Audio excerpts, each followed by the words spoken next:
রিজি খেয়ে পরে অবাধ্য হই কেমন করে তোমার রিজি খেয়ে পরে অবাধ্য হই কেমন করে খুঁজে না পাই কোনো ভাষা খুঁজে না পাই কোনো ভাষা শুকুর গুজার সবই আল্লাহর সুবহানাল্লাহ আলহামদুলিল্লাহ লা ইলাহা সুবহানাল্লাহ আলহামদুলিল্লাহ লা ইলাহা তুমি বাঁচাও তুমি মারো অবিরত ক্ষমা করো তুমি বাঁচাও তুমি মারো অবিরত ক্ষমা করো ধরার যে জন তাকেই ধরো ধরার যে জন তাকেই ধরো তোমার হাতে সবই আল্লাহ সুবহানাল্লাহ আলহামদুলিল্লাহ লা ইলাহা ইল্লাল্লাহ বলেন সুবহানাল্লাহ আলহামদুলিল্লাহ লা ইলাহা ইল্লাল্লাহ। বন্ধুগণ আমার মুসলমান দক্ষিণ লক্ষণপুরের বাবাজি কান লাগায়া দাও, পর্দার অন্তরের মায়েরা আমার কান লাগায়া দাও। আমার আল্লাহ রব্বুল আলামিন বলে বান্দা আমি আল্লাহ পাক রব্বুল আলামিন তোর ইবাদতের জন্য বানাইছি। আল্লাহর হাবিব বললেন বান্দা দুনিয়া মাজরাতুল আখিরা, দুনিয়ায় বান্দা যেমন করে তুমি খ্যাত উৎপন্ন করো একটু সুখের জন্য, পরিবার ভালো চালাইবা তার জন্য, দুনিয়ায় কষ্ট করো সংসার সুখী হবে তার জন্য, দুনিয়ায় বাড়ি করবা তার জন্য তোমার চেষ্টা, দুনিয়ায় তুমি সুখে থাকবা তার জন্য তোমার চেষ্টা। ও মুসলমান জানাইয়া নাও আমার আল্লাহ পাক রব্বুল আলামিন বলে বান্দা আখিরাতের সুখের জন্য আমি আল্লাহ দুনিয়াটাকে খ্যাত বানায়া দিয়েছি। দুনিয়ায় যদি বান্দা ইবাদতের মাধ্যম দিয়ে তুমি উৎপন্ন ভালো করতে পারো, ইবাদতের মাধ্যম দিয়ে যদি দুনিয়ায় চাষাবাদ ভালো করতে পারো, সিজদার মাধ্যম দিয়ে যদি আল্লাহরে খুশি করতে পারো, নামাজের মাধ্যম দিয়ে যদি আমার মহান মালিকরে খুশি করতে পারো, মুসলমান জানাইয়া নাও আমার আল্লাহ বললেন বান্দা দুনিয়ার ফসল তোর ভালো হবে, আমি আল্লাহ আখিরাত তোর জন্য ভালো বানায়া দিব। আমার আল্লাহ বললেন বান্দা দুনিয়ায় তুই হলি আমার গোলাম আর আমি হলাম বান্দা, আমি সৃষ্টিকারী, আমি হলাম তোমার রব। ও দুনিয়ার মুসলমান আমার আল্লাহ পাক রব্বুল আলামিন ডাক দিয়ে বলেন বান্দা দুনিয়ায় তোমরা যেমন আমার গোলাম দাসত্ব করো, আমি আল্লাহ পাক রব্বুল আলামিন বান্দা রব হিসাবে সর্বক্ষণ আমি আল্লাহ বান্দা তোরে দেখাশোনা করি। জোরে কোন সুবহানাল্লাহ।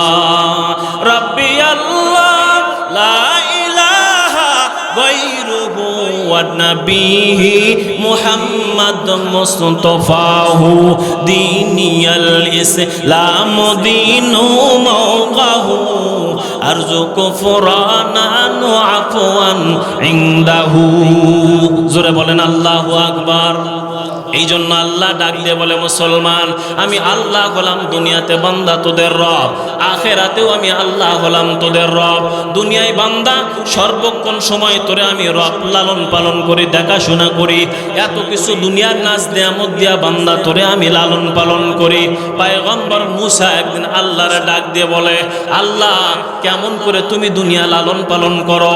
পয়গম্বর মুসা আমার রবরে ডাক দিয়ে বলে মালিক আমার অন্তরের মধ্যে একটা প্রশ্ন জাগে। কি মুসা বলে আল্লাহ আমি তাকায় দেখি দুনিয়ার সব মানুষ গভীর রাত হলে ঘুমায়া যায়, ও আল্লাহ আমার মনের প্রশ্ন হলো আল্লাহ তুমি কি ঘুমাও না?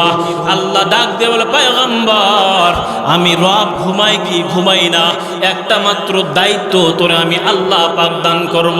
ও মুসলমান জানায়া নাও, আমার আল্লাহ পয়গম্বর মুসাকে ডাক দিয়ে বললেন মুসা রে গভীর রজনীতে তুমি দাঁড়াইবা, হাতের মধ্যে 2টা গ্লাস ভর্তি পানি নিয়ে তুমি দাঁড়াইবা রে পয়গম্বর।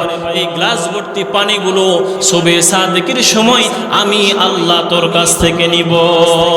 পয়গম্বর মুসা আল্লাহর কথা শুনে হাতে ভর্তি পানি নিয়ে 2টা গ্লাস নিয়ে পয়গম্বর গভীর রজনীতে দাঁড়ায় গেল।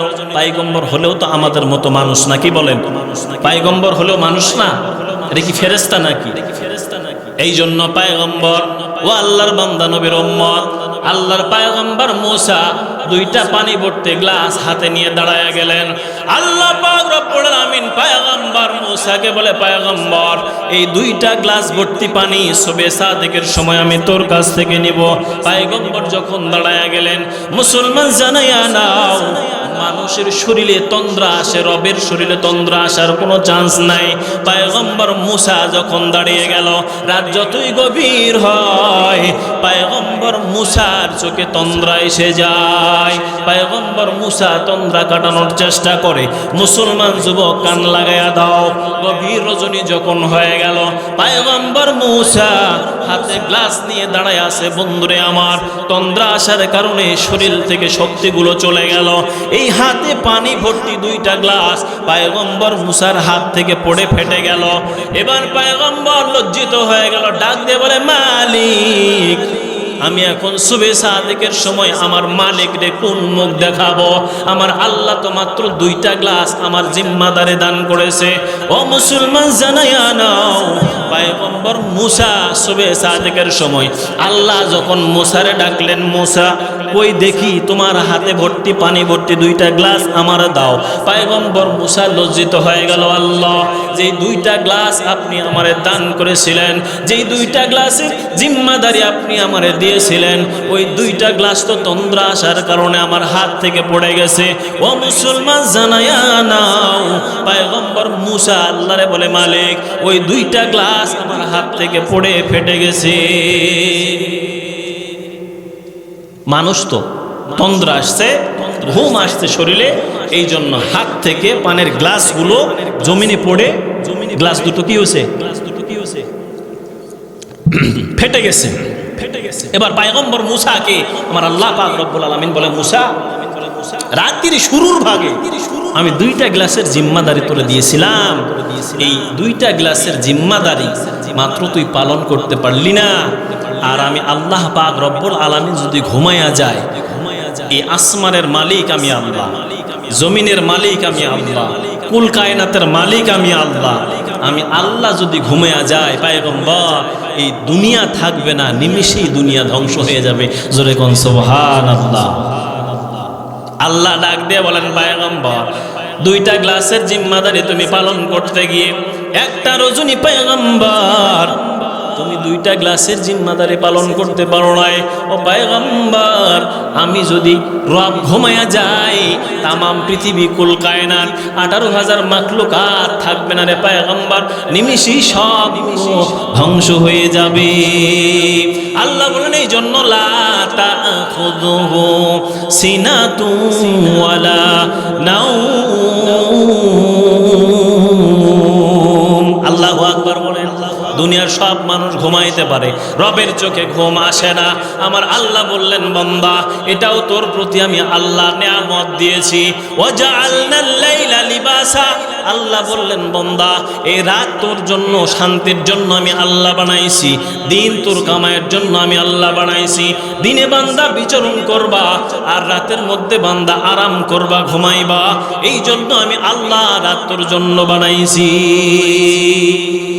अल्लाह अल्लाह तू मेरा माबूद है, अल्लाह अल्लाह तू मेरा माशूक है, अल्लाह अल्लाह तू मेरा सत्ता सत्तार है अल्लाह अल्लाह तू मेरा गफ्फार है अल्लाह अल्लाह इचा शिरी निस्तो नाम शिरी शाकर मिकुनाद जा नम तमाम जुरे बोलेन अल्लाहु আকবার আল্লাহ ডাক দিয়ে বললেন বান্দা তাহলে দুনিয়ায় আমি আল্লাহ পাক রব্বুল আলামিন বান্দা তোর ইবাদতের জন্য বাড়াইছি দুনিয়া তোর ইবাদতের জন্য খেয়াল দুনিয়া যদি তোর জন্য ভালো হয় আখিরাত বান্দা তোর জন্য ভালো হয়ে যাবে দুনিয়ায় বান্দা তুমি যদি আমার দাসত্ব করো আখিরাতে আমি আল্লাহ তোর জন্য ভালো হয়ে যাব ও বন্ধুগণ একটা বাবা সন্তানরে লালন পালন করে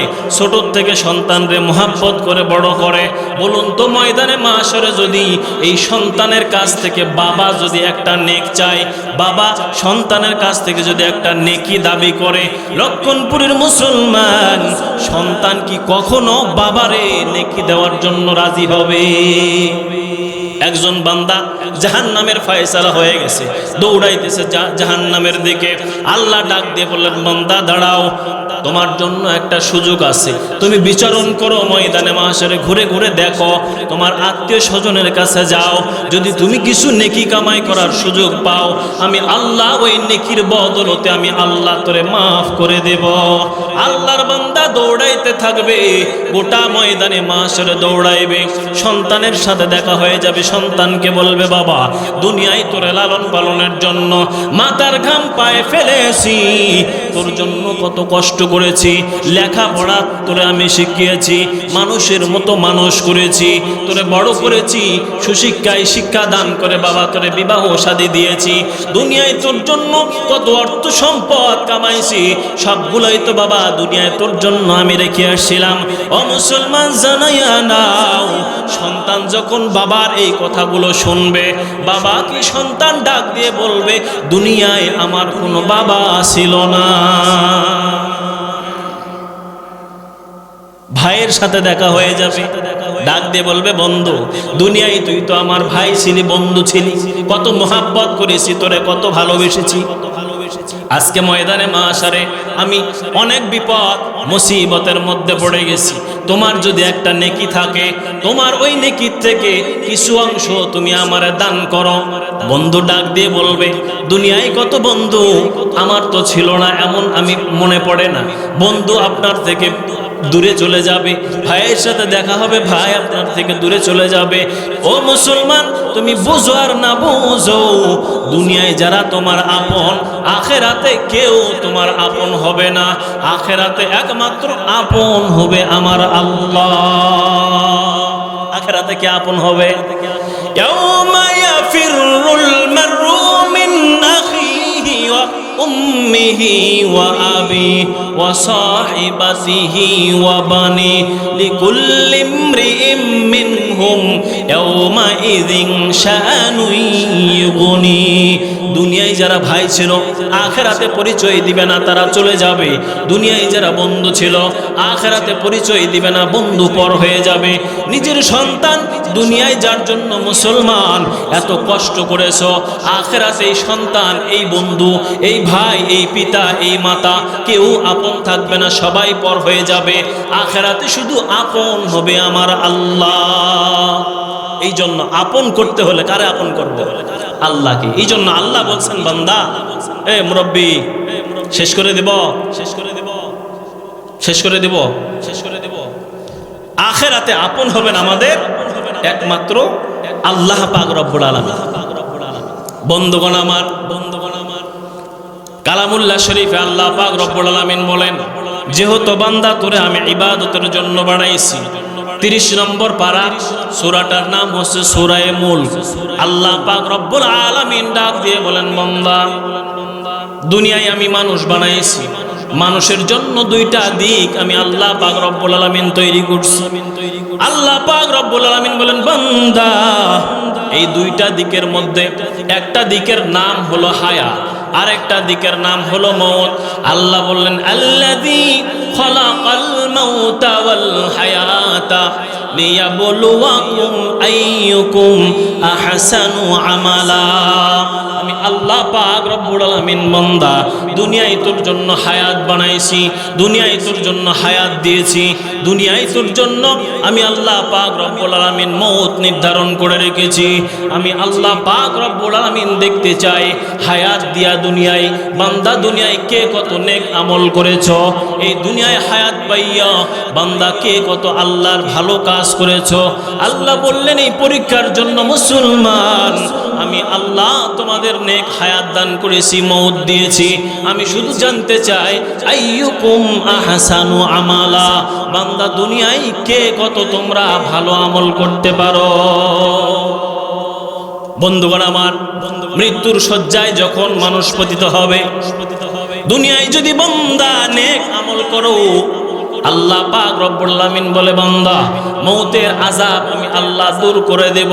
মৃত্যু সজদায় আজরাইল যখন দাঁড়াইবে, ও মুসলমান জানায়া নাও আমার আল্লাহ পাক রব্বুল আলামিন বলে আজরাইল চোখের সামনে দাঁড়াইবে।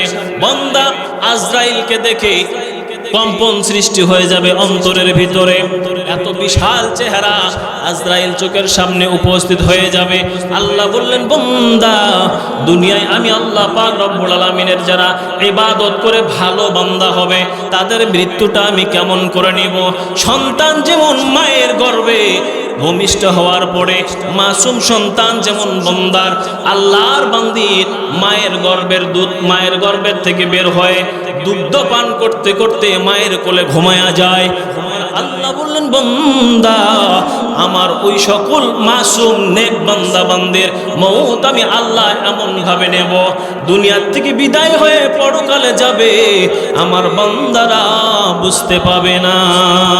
মওতু কাসিন কুল্লু নাফসিন শারিবু কবর বাইতিন কুল্লু নাসিন দাখিলু। আল্লাহ দুনিয়ায় বান্দা হাজার হাজার ফেরেশতা দিয়ে তোমারে আমার লালন পালন করে, স্পেশালি চারজন ফেরেশতা বান্দা আপনার জন্য আমার জন্য আল্লাহ পাক রব্বুল আলামিন নির্ধারণ করেছে। এই চারজন ফেরেশতার মধ্যে একজন ফেরেশতা হলো খাদ্য সরবরাহকারী, আরেকজন ফেরেশতা হলো পানীয় সরবরাহকারী, আরেকজন ফেরেশতা হলো বাবা আপনার আমার পদঙ্ক সরবরাহকারী, আরেকজন ফেরেশতা হলো বাজান শ্বাস নিঃশ্বাস ব্যবহারকারী। মৃত্যুর সময় যখন মানুষের ঘনিয়ে যায় ওই সময় চারজন ফেরেশতার সাথে বান্দার দেখা হয়। সর্বপ্রথম যেই বান্দার কাছে যেই ফেরেশতা এসে দেখা করে, দুনিয়ায় আপনি যত খাওয়া দাওয়া খাইছেন দুনিয়ায় খাওয়া দাওয়া সরবরাহকারী বান্দার ফেরেশতা তার সামনে দাঁড়ায়া যায়, এসে ডাক দিয়ে বলে আসসালামু আলাইকুম ইয়া আব্দুল্লাহ। ওয়ালাইকুম আসসালাম, কি খবর? আমি এসেছি আল্লাহর পক্ষ থেকে। ও মুসলমান জানায়া নাও আল্লাহর বান্দারে ডাক দিয়ে বলবে বান্দা দুনিয়ায় জবের থেকে তুমি খাওয়া শুরু করেছো মৃত্যু পর্যন্ত যেখানে যেভাবে যতগুলো খাওয়া খাইছো আমি আল্লাহর হুকুমে বান্দা তোর সব খাওয়া আমি সরবরাহ করতাম, কিন্তু আফসোসের বিষয় রে আর সামনে কোনো খাদ্য তোর জন্য সরবরাহ নাই, এই জন্য আমার বিদায়, আমি তোর থেকে বিদায় নিয়ে চলে গেলাম, আর দেখা হবে না, আল বিদা মা আসসালাম। আল্লাহর বান্দার কাছ থেকে খাদ্য সরবরাহকারী ফেরেশতা বিদায় হয়ে চলে যাবে। ও দক্ষিণ লক্ষণপুরের মুসলমান পর্দার অন্তরালের মা কান লাগায়া দাও, এরপরে পানীয় সরবরাহকারী ফেরেশতা আসবে। আল্লাহর বান্দার ডাক দিয়ে বলে বান্দা দুনিয়ার জিন্দেগিতে যত পানি তুমি পান করেছো, যত প্রকারের জুস পান করেছো, যত প্রকারের শরবত পান করেছো, এই দুনিয়ায় সব প্রকারের পানীয় আমি ফেরেশতা আল্লাহর হুকুমে সরবরাহ করতাম। সুবহানাল্লাহ বলবেন না? দ্বিতীয় নম্বর ফেরেশতা বাজান আল্লাহর হুকুমে বিদায় হয়ে চলে যাবে, আল বিদা মা আসসালাম, আর দেখা হবে না।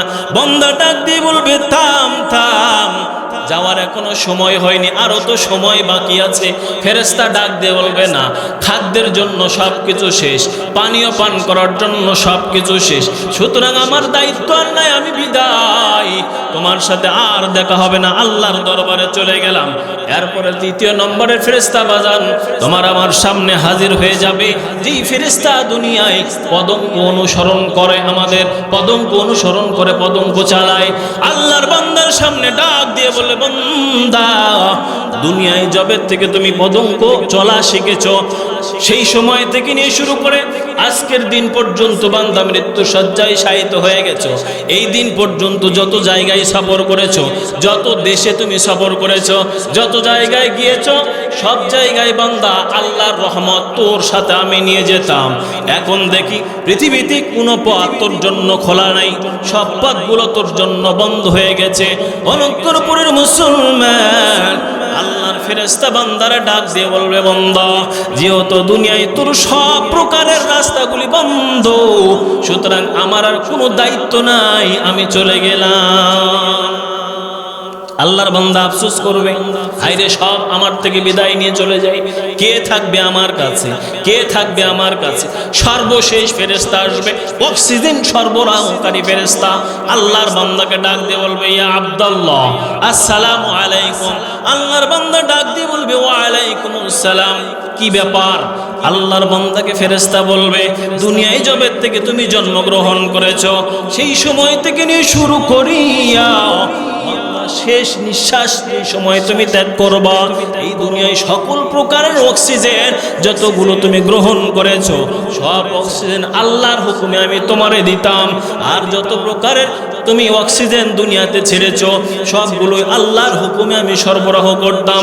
ও মুসলমান, জানাইয়া নাও, আল্লাহর বান্দারে ফেরেশতা ডাক দিয়ে বলবে, আর কিছুক্ষণ মাত্র সময় বাকি, সামনে আর কোনো সময় নাই বান্দা।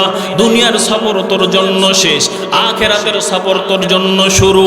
আর কিছুক্ষণ মাত্র সময়, কয়েকটা অক্সিজেন তুমি গ্রহণ করতে পারবা। এরপরে মালাকুল মউত আজরাইল আল্লাহর বান্দার সামনে এসে হাজির হয়ে যাবে। ও মুসলমান, জানাইয়া নাও, আল্লাহর বান্দা শুধু আফসোস করবে আর বলবে, বান্দা ও ফেরেশতা আমারে একা রেখে যেও না।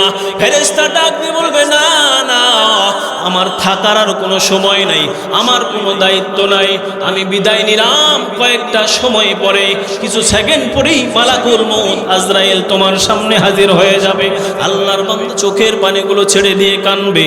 ও মুসলমান, আল্লাহর বান্দা পর্দার অন্তরালের মা আমার, মৃত্যু শয্যায় তুমি আমি শায়িত হয়ে যাব, পাশে সন্তানেরা বসে থাকবে, আফসোস করে কান্না করবে, আটকানোর মতো কোনো বুদ্ধি নেই রে বাবা।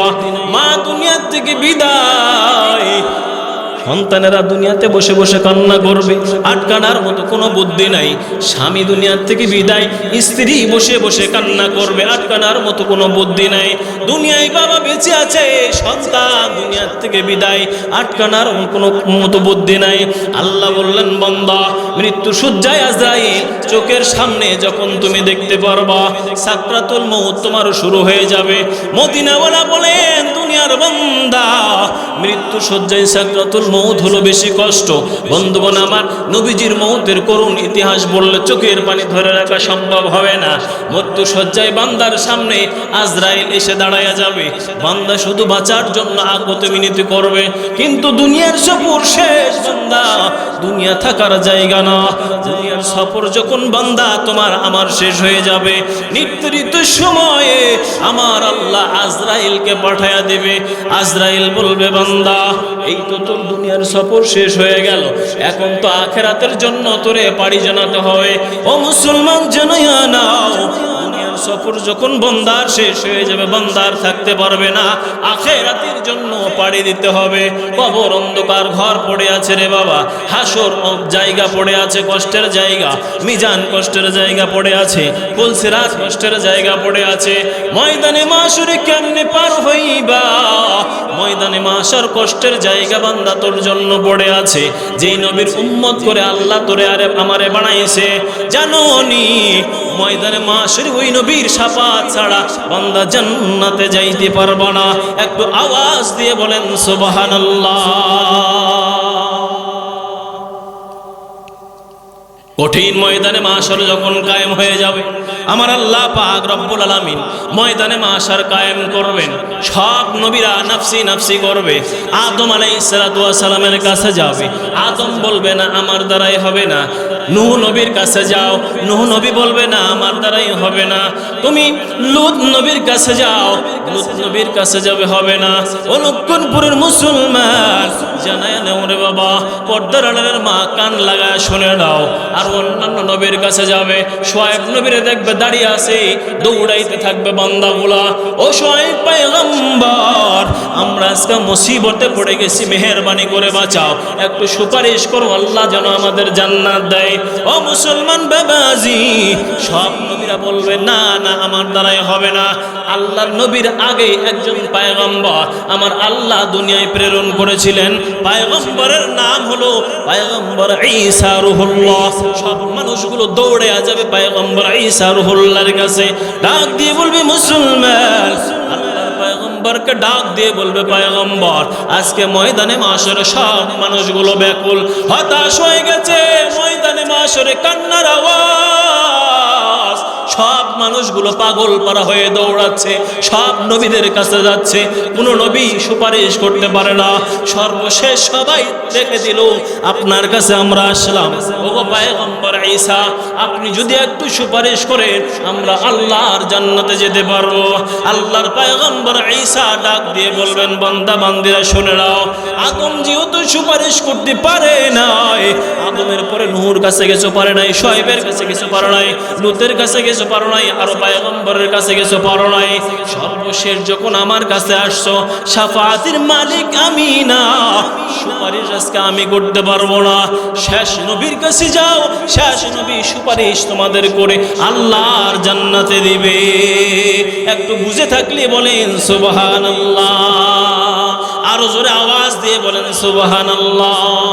আল্লাহর বান্দা সব নবীরা সব বান্দাদেরকে যখন দূর দূর করে তাড়িয়ে দিবে, কোনো বান্দাকে কোনো নবীরা শাফাত করবে না, সবাই বলবে যাও যাও, আখেরি পয়গম্বর নবী মুহাম্মদ তোমাদের শাফাত করবেন। ও লক্ষণপুরের মুসলমান জানায়া নাও, সব মানুষগুলো তাকাইবে কোথায় পয়গম্বর, ময়দানে মাশরের এক কর্নারে তাকায়া দেখবে কোথায় থেকে যেন কান্নার আওয়াজ, তাকায় দেখবেন কেউ নয়, আখেরি নবী মুহাম্মদ মদিনাওয়ালা সিজদায় পড়ে উম্মতের জন্য কান্দে।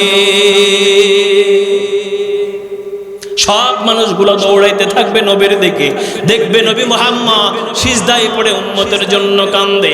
ও মুসলমান জানায়া নাও, সব মানুষগুলো তখন পয়গম্বরের দিকে দৌড়াইতে থাকবে, নবী আমার সিজদায় পড়ে চোখের পানিগুলো ছেড়ে ছেড়ে কান্না করবে। আরশ মহল্লার মালিক ডাক দিয়ে বলবেন পয়গম্বর মুহাম্মদ আপনি কেন সিজদায় পড়ে কান্দেন? নবী গো আজকে তো আপনার কান্দার দিন না, আজকে তো আপনার পাওয়ারফুল শাফাতের মালিক করে আমি দিয়েছি, আপনি তো শাফিয়ে মাশার, আপনি ময়দানে মাশার উম্মতের সুপারিশ করবেন। ইয়া মুহাম্মদ ইরফাউ আসা, মুহাম্মদ পয়গম্বর আপনি মাথা উত্তোলন করেন, আর কাঁদবেন না, আর কাঁদবেন না। ও মুসলমান জানাইয়া নাও, আমার পয়গম্বর বলবে না না না, আমি মাথা ততক্ষণ পর্যন্ত উত্তোলন করব না যতক্ষণ আমার গুনাহগার উম্মত যারা জাহান্নামের আগুনে পড়ছে ওই উম্মতের যতক্ষণ পর্যন্ত মাফ না করা হবে আমি পয়গম্বর মাথা উত্তোলন করব না। জোরে বলেন সুবহানাল্লাহ। ও মুসলমান বাবাজি, পর্দার আড়ালের মা অনুরোধ করে বলে যায়, আমার আল্লাহ রাব্বুল আলামিন ডাক দিয়ে বলে পয়গম্বর আর কাঁদবেন না, চোখের পানি ঝরাবেন না, আপনি আমার কাছে সুপারিশ করেন, আমি আল্লাহ আপনার সুপারিশ কবুল করব। ও মুসলমান জানাইয়া নাও, আমার পয়গম্বর আল্লাহর কাছে সুপারিশ করবেন। আল্লাহ বললেন পয়গম্বর দেখো তোমার কোন উম্মত জাহান্নামের আগুনে জ্বলে, ওই পয়গম্বর তোমার উম্মতের বাছাই করে করে তুমি জান্নাতে নিয়ে যাও। একটু আওয়াজ দিয়ে বলেন সুবহানাল্লাহ। পয়গম্বর এবার ফেরেশতাদের বলবে দেখো জাহান্নামের মধ্যে আমার কোন উম্মতেরা জ্বলে, সকল ফেরেশতারা বেকুল। পয়গম্বরকে বলবে পয়গম্বর রহমতের চাদরে সব উম্মতদেরকে এবার আমি উঠাই নিব, সব উম্মতদেরকে রহমতের চাদরে তোলা হবে, এরপর রহমতের দরিয়ায় ফালাইবে। রহমতের দরিয়ায় যখন গুনাহগার উম্মতদের ফালাইবে, ওই গুনাহগার উম্মতেরা রহমতের দরিয়ায় থেকে যখন উঠবে সবগুলোই সুন্দর চেহারা হয়ে যাবে। আল্লাহর পয়গম্বর বলবে ফেরেশতারা রে আমার এই গুনাহগার উম্মতিরই জাহান্নামের আগুনে জ্বলিয়া পুড়িয়া সারকার হয়ে গেছে, আমি সহ্য করতে পারি নাই, দেও আমার উম্মতেরে এবার জান্নাতে দিয়া দাও। বলেন সুবহানাল্লাহ। আল্লাহর পয়গম্বর শাফাত করবেন। কোন নবীর উম্মত রে বাবা? আজকে ওই নবীর উম্মত হয়ে দুনিয়ায় আসছে আর আল্লাহ পাকের নাফরমানি করে ময়দানে মাশরে মালিক যখন আপনারে আমারে ধরবে, আসামের কাঠগড়ায় দাঁড় করায় দেবে, মুসলমান কোন চেহারা নিয়ে আমার মালিকের দরবারে দাঁড়াইবা? একটু চিন্তা করছো রে বাবা? দুনিয়ায় একটু মাথাটা নিচু করো, এখানেই বসে আছো, মাথাটা নিচু করো, মাথাটা একটু জমিনের দিকে লাগাও, চক্ষুখানা বন্ধ করো, একটু চিন্তা করো। চক্ষু বন্ধ করেছো, ডানে কে আছে দেখার মতো কোনো বুদ্ধি নাই, বামে কে আছে দেখার মতো কোনো বুদ্ধি নাই, সামনে কি আছে বুদ্ধি নাই, পিছনে কি আছে দেখার মতো কোনো বুদ্ধি নাই। ও মুসলমান, তামাম দুনিয়া তোমার জন্য অন্ধকার, দুনিয়ায় দেখার মতো তোমার কোনো উপায় থাকবে না। মদিনাওয়ালা ডাক দিয়ে বলেন, বান্দা দুনিয়ায় চক্ষু বন্ধ করলে খোলা যায়, কিন্তু বান্দারে গভীর রজনীতে তুমি আল্লাহর নাম নিয়ে তুমি দোয়া পড়ে ঘুমায়া যাও। আল্লাহুম্মা বিইসমিকা আমুতু ওয়া আহইয়া। আল্লাহ বললেন, বান্দা দুনিয়ায় যখন তুমি ঘুমায়া যাও, আমি আল্লাহ প্রতিদিন রাত্রে সুবে সাদেকের সময় নতুন জীবন দিয়া বান্দা করে দুনিয়ায় আবার আমি পাঠায়া দেই। বান্দা দুনিয়ায় চক্ষু বন্ধ করলে খোলার মতো তোর বুদ্ধি আছে, কিন্তু বান্দা আমি আল্লাহ গভীর রজনীতে তুই যখন ঘুমায়া যাও, চিরদিনের জন্য যদি আমি আল্লাহ তোমার চক্ষুটা বন্ধ করিয়া দেই, বান্দা চিরদিন আর খোলার মতো সুযোগ থাকবে না।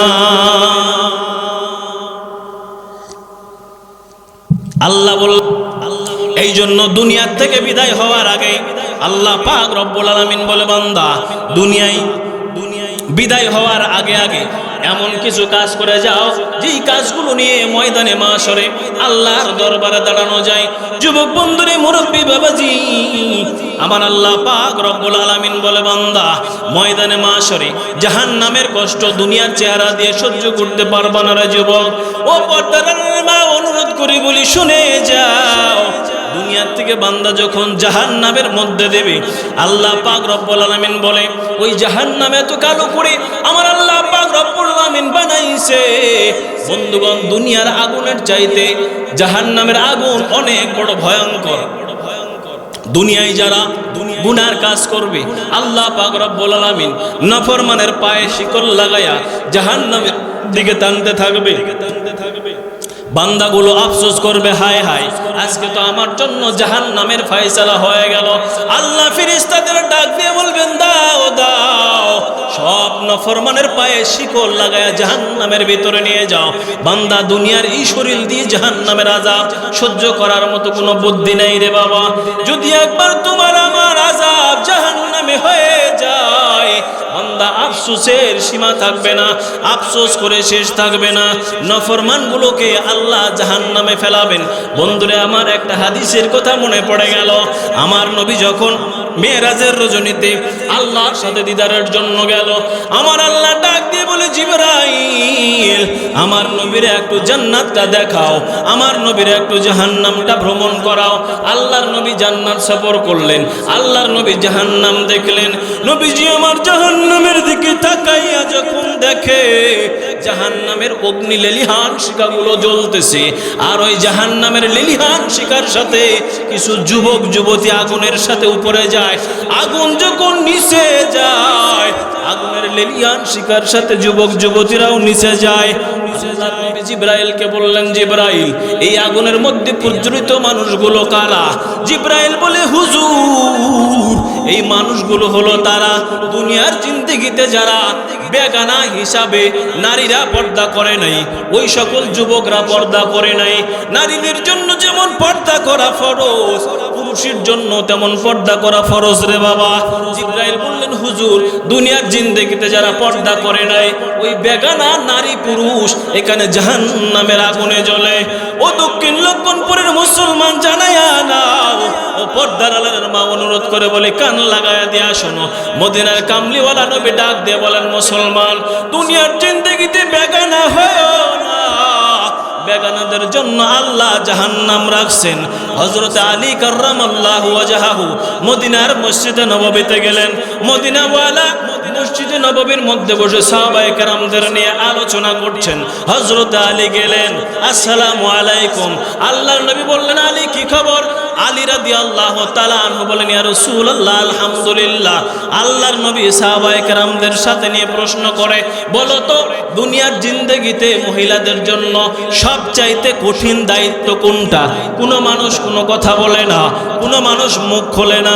সাহাবায়ে কেরামরা মুখ নিচুপ করে বসে আছে। ও লক্ষণপুরের মুসলমান, জানায়া নাও রে বাবা। হযরতে আলী নববীর থেকে বের হয়ে রওনা দিলেন, বাসার মধ্যে গিয়ে সালাম দিলেন, আসসালামু আলাইকুম ওয়া রাহমাতুল্লাহ।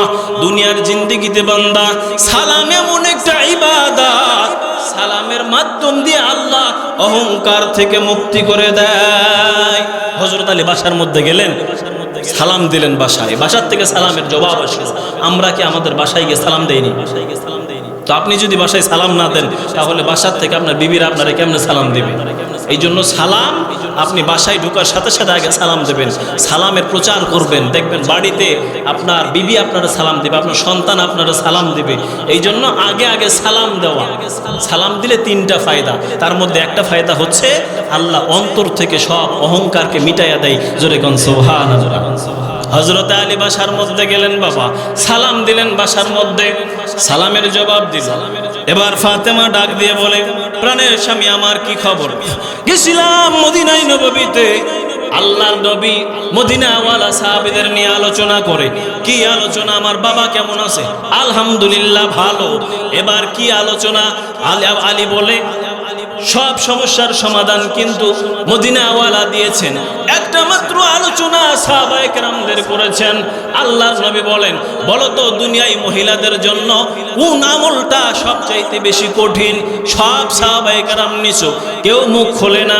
ও ফাতিমা, তুমি যদি বলে দাও কোন আমলটা মহিলাদের জন্য কঠিন, তাহলে আমি আবার মদিনাওয়ালার দরবারে যাব। ফাতিমা ডাক দিয়ে বলে, প্রাণের স্বামী দুনিয়ার মধ্যে সবচাইতে মহিলাদের জন্য কঠিন আমল হলো বেগানাত থেকে তাকে হেফাজত করা। হযরত আলী গেলেন মদিনার মসজিদে নববীতে, কামলিওয়ালা বসা, আবারও সালাম দিলেন, ইয়া রাসূলুল্লাহ আলী কি খবর? হযরত আলী বলেন, ইয়া রাসূলুল্লাহ হে বাসায় গেছিলাম, কি খবর? আলহামদুলিল্লাহ ভালো। আমার মেয়ে কেমন আছে? আলহামদুলিল্লাহ ভালো। ফাতেমা কি বলেছে? ফাতেমা বলেছে, নবীজি দুনিয়ায় মানুষের মেয়ে মানুষের সবচেয়ে কঠিন আমল হলো বেগানাত থেকে নিজেকে হেফাজত করা। এটা পারে না সবাই, বেগানাত থেকে হেফাজত করতে নিজেকে সবাই পারে না, এটা কঠিন কাজ। এই জন্য মা, আপনি নিজেকে পরপুরুষ থেকে হেফাজত করেন। একজন দায়ুস শুধু জাহান্নামে যাবে না। দায়ুস কারা? একজন বেপরদা নারী চলাফেরা করছে, সে যে জাহান্নামী শুধু তা নয়, শুধু তা নয়। একজন নারীর জন্য 4 জন জাহান্নামে যাবে। কয়জন? 4 জন। আপনি স্বামী, আপনার বিবিরে কখনো আপনি বললেন না, আপনি স্বামী বিবিরে কখনো পর্দার জন্য বললেন না। আপনার দায়িত্বে আছে, আপনি স্বামী হিসাবে আপনি দায়ুস, আপনাকে জাহান্নামে যেতে হবে। আপনার যুবতী মেয়ে আছে, আপনি পিতা হিসাবে মেয়েকে পর্দার জন্য তাগিদ দিলেন না, আপনি পিতা হিসাবে আপনাকে জাহান্নামে যেতে হবে। বিবাহ হওয়ার আগে বাবা নেই, বড় ভাই জিম্মাদারি নিজের বোনকে পর্দায় রাখার। ও যুবক, তোমার বোনকে তুমি পর্দার জন্য কখনো বললা না।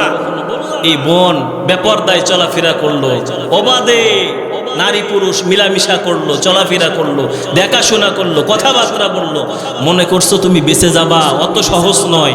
এই বেগানা বোনের কারণে যুবক তুমিও জাহান্নামে যাবে, তুমিও দায়ী। এরপরে স্বামী মারা গেছে, বড় সন্তান আছে, মায়ের জিম্মাদারি সন্তানের কাছে। মা বেপর্দায় চলতেছে, সন্তান মাকে বুঝায় না। এ যুবক সন্তান, তুমি মনে করেছো বেঁচে যাবা, বাঁচতে পারবা না, তুমিও দায়ুস, তুমিও জাহান্নামে যাবা। এই জন্য পর্দার আড়ালের মা, আমাদের সমাজে বেগানা চলাফেরা এত বেশি হয়ে গেছে, বেপর্দায় চলাফেরা এত বেশি হয়ে গেছে, এই যে বলার বাহিরে। এই জন্য মা, অনুরোধ করে বলি, নিজেকে একটু হেফাজত করো বা পর্দা মানো। এই ইজ্জত তোমার সম্ভ্রান্ত, ইজ্জত তোমার সতীত্ব তোমার জন্য অনেক বড়। এই তোমার ইজ্জত, ইসলাম তোমার মর্যাদা অনেক উঁচুতে নিয়ে গেছে।